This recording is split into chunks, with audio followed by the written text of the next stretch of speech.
So Bernie Sullivan is going to read a little extract from his foreword, just to set the tone for the morning.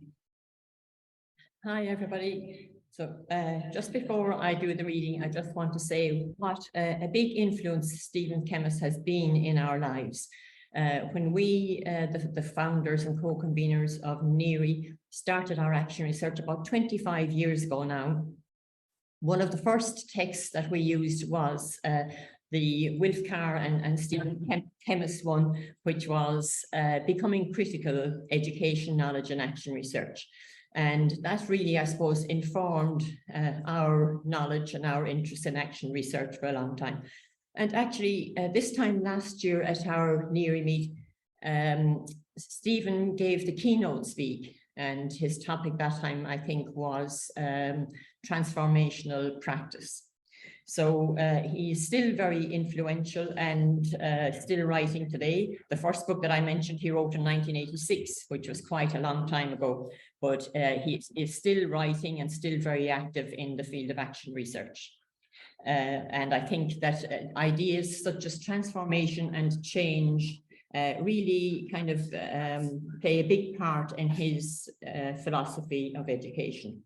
So now I'll just read you a little bit about his introduction in our forthcoming book. This book puts you, the reader, at its center. The authors see you as an agentic professional who is, to a greater or lesser extent, realizing your educational values through your work as an educator. They invite you to clarify your values, not just as a process of personal introspection, but through an unfolding process of reflective engagement with your work and your world. The authors offer to accompany you on your journey, sharing advice and observations drawn from their long involvement as participants in and observers of educational action research. But they are acutely aware that the journey you're about to embark on is your journey that you'll undertake in your way, engaging with and developing your ideas and values, and preparing for and telling your story.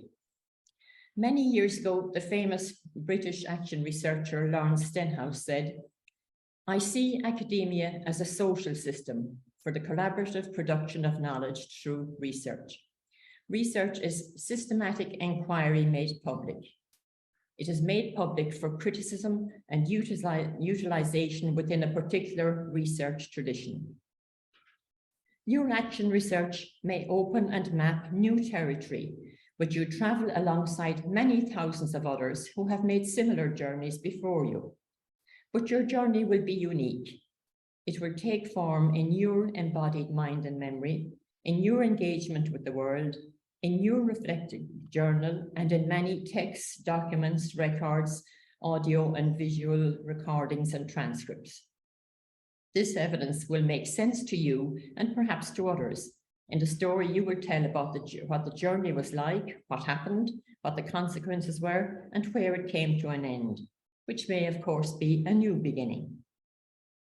Along the way, you will have become part of what Stenhouse called a social system for the collaborative production of knowledge.